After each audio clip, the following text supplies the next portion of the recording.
ایک خوبصورت گاؤں تھا جہاں سرسبز کھیت، بہتے ندی نالے اور رنگ برنگے پھول ہر طرف خوشبو بکھیر رہے تھے۔ اسی گاؤں میں ایک ننھی سی پیاری لڑکی ہنا اپنی دادی کے ساتھ رہتی تھی۔ ہنا کی عمر 10 سال تھی۔ وہ بہت ذہین اور خوش مزاج تھی۔ ہنا کو گاؤں کے کھیتوں میں گھومنا اور جنگل کی سیر کرنا بہت پسند تھا۔ ہر روز وہ اپنے دوستوں کے ساتھ باہر جاتی اور نئی چیزیں دریافت کرتی۔ مگر ایک راز تھا جسے وہ ہمیشہ جاننا چاہتی تھی۔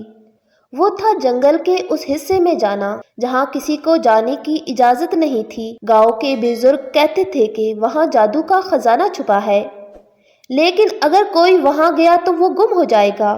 ایک دن ہنا اپنا اسکول کا کام ختم کر کے جنگل کی طرف نکل گئی۔ وہ اپنی دادی کی باتوں کو نظر انداز کرتے ہوئے اس ممنوعہ حصے کی طرف بڑھنے لگی۔ وہاں پہنچ کر ہنا نے دیکھا کہ سبزے میں ایک سنہری روشنی چمک رہی ہے۔ تجسس سے مجبور ہو کر وہ آگے بڑھی۔ جیسے ہی وہ قریب پہنچی، اسے ایک خوبصورت باغ نظر آیا۔ یہ باغ عام باغوں سے بہت مختلف تھا۔ یہاں کے پھول چمکتے تھے، ہوا میں خوشبو کے ساتھ ساتھ ایک میٹھی سی آواز بھی آ رہی تھی۔ اچانک ایک دھماکے دار روشنی کے ساتھ ایک پری ظاہر ہوئی۔ پری کے سنہری بال اور نیلی آنکھیں تھیں۔ وہ ہلکے نیلے چمکدار لباس میں ملبوس تھی اور اس کی انگلی میں ایک جادوئی انگوٹھی چمک رہی تھی۔ ہنا حیرت سے پری کو دیکھ رہی تھی۔ پری مسکرا کر بولی، خوش آمدید ہنا، میں روشنی کی پری ہوں۔ تمہارے دل کی نیکی نے مجھے یہاں آنے پر مجبور کیا۔ تمہیں معلوم ہے کہ تم نے ایک بہت خاص جگہ دریافت کی ہے؟ ہنا نے تجسس سے پوچھا، یہ جگہ کون سی ہے اور یہ جادوئی باغ کیسا ہے؟ پری نے نرمی سے جواب دیا، یہ جادوئی پھولوں کا باغ ہے۔ یہاں کا ہر پھول کسی نہ کسی خاص خوبی کا مالک ہے۔ اگر کوئی خالص دل کا انسان اس باغ میں آئے تو اسے ایک خواہش کا تحفہ ملتا ہے، لیکن شرط یہ ہے کہ وہ خواہش خود غرضی پر مبنی نہ ہو۔ ہنا کی آنکھوں میں چمک آ گئی۔ اس نے کہا، کیا میں بھی کوئی خواہش کر سکتی ہوں؟ پری نے اس بات میں سر ہلایا، ہاں، لیکن یاد رکھو یہ خواہش کسی کی مدد کے لیے ہونی چاہیے۔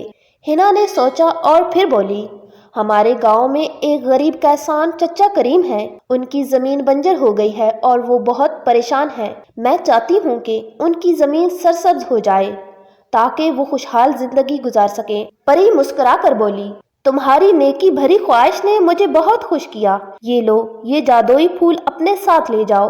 جب تم چچا کریم کی زمین پر یہ پھول رکھو گی تو وہ سرسبز ہو جائے گی، لیکن یاد رکھو نیکی کرنے والے کو ہمیشہ نیکی ملتی ہے۔ ہنا نے خوشی خوشی پھول لیا اور پری کا شکریہ ادا کر کے واپس گاؤں کی طرف دوڑ پڑی۔ اگلی صبح وہ چچا کریم کی زمین پر پہنچی اور وہاں جادوئی پھول لگا دیا۔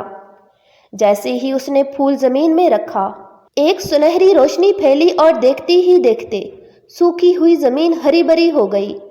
چچا کریم حیرت اور خوشی سے ہنا کو دعائیں دینے لگے۔ پورا گاؤں اس معجزے کو دیکھ کر حیران رہ گیا۔ سب نے ہنا کی تعریف کی کہ اس نے اپنی خواہش خود کے لیے نہیں بلکہ کسی اور کی مدد کے لیے کی۔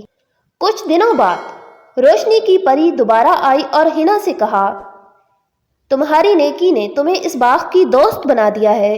جب بھی کسی کو مدد کی ضرورت ہو تم یہاں آ سکتی ہو۔ جادوئی پھول ہمیشہ نیکی کرنے والوں کا ساتھ دیتے ہیں۔ ہنا بہت خوش تھی کہ اس نے اپنے دل کی نیکی سے کسی کی مدد کی اور اسے ہمیشہ کے لیے جادوئی پھولوں کے باغ تک رسائی مل گئی۔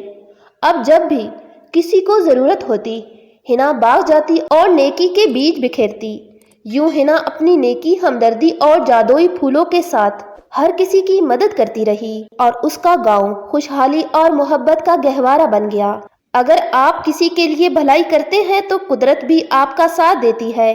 پیارے بچوں، نیکی کا عمل ہمیشہ رنگ لاتا ہے۔